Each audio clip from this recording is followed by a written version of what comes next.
I wanted to do today is kind of slow down a little bit. I know I've been sharing a lot of stuff and really not breaking it down, but I wanted to take a minute to talk about what I just played.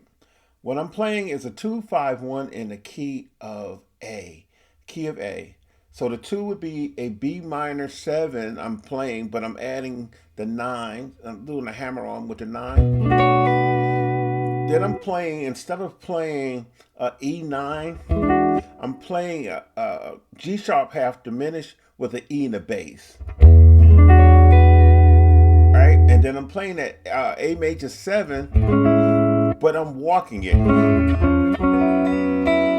So let me do it one more time so you can see it. Here we go.